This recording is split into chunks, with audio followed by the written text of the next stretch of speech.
Tere! Te kuulate Euroopa rahuprojekti manifesti. Täna, 9. mail 2025, täpselt 80 aastat pärast teise maailmasõja lõppu Euroopas, mis nõudis 60 miljoni inimese, sealhulgas 27 miljoni Nõukogude kodaniku elu, tõstame meie, Euroopa kodanikud, oma hääle. Me häbeneme oma valitsusi ja Euroopa Liitu, kes ei ole 20. sajandist õppust võtnud.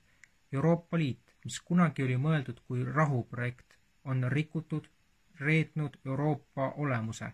Seepärast võtame täna, 9. mail, meie, Euroopa kodanikud, oma saatuse ja ajaloo iseenda kätte. Me kuulutame Euroopa Liidu läbikukkunuks. Me alustame kodaniku diplomaatiat ja keeldume osalemast kavandatud sõjas Venemaa vastu.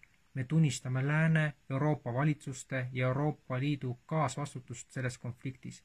Meie, Euroopa kodanikud, oleme koos Euroopa rahuprojektiga vastu jultunud silmakirjalikkusele ja valedele, mida täna Euroopa päeval ametlikel tseremooniatel ja avalikes kanalites levitatakse.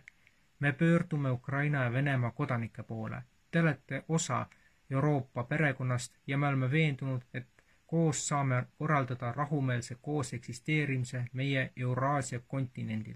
Meil on meeles kujutlused sõjaväekalmistutest, Volvogradist, Riia, Lorraine, Simmerach ja Amestrofini. Me näeme selle mõttetu sõja käigus Ukrainas ja Venemaal maha jäetud värskeid haudasid.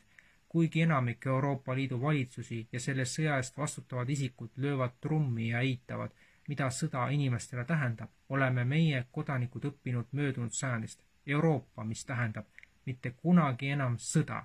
Me tuletame meelde Euroopa saavutusi eelmise sajandi ülesehitamisel ja 1989. aastal pärast rahumeelset revolutsiooni antud lubadusi. Me kutsume üles looma Euroopa-Vene noorteorganisatsiooni, mille eeskujuks on 1963. aasta Prantsuse-Saksa noorteorganisatsioon, mis lõpetas põlvkondliku vaenu Saksamaa ja Prantsusmaa vahel. Nõuame Nord Stream 2 gaasijuhtme rekonstrueerimist ja sanktsioonide lõpetamist. Me keeldume oma maksuraha raiskamisest relvastusele ja militariseerimisele meie ühiskonna infrastruktuuri arvelt. Osana OSCE rahukonverentsist nõuame Euroopa julgeolekuarhitektuuri loomist mitte Venemaa vastu, vaid koos Venemaaga, nagu on sätestatud 1990. aasta Pariisi hartas.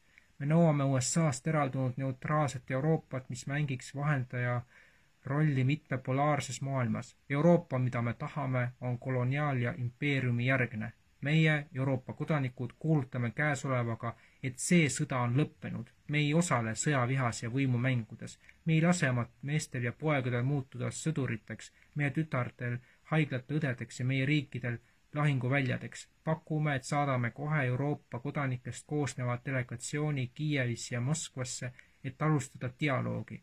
Me ei jää enam pealt vaatama, kuidas meie ja meie laste tulevik ohverdatakse võimupoliitika altaril. Elagu Euroopa, elagu vabadus, elagu rahu. Kogu teksti saate lugeda europeanpeaceproject.eu /manifest/ESTS. Aitäh kõigile ja jälle kuulmiseni!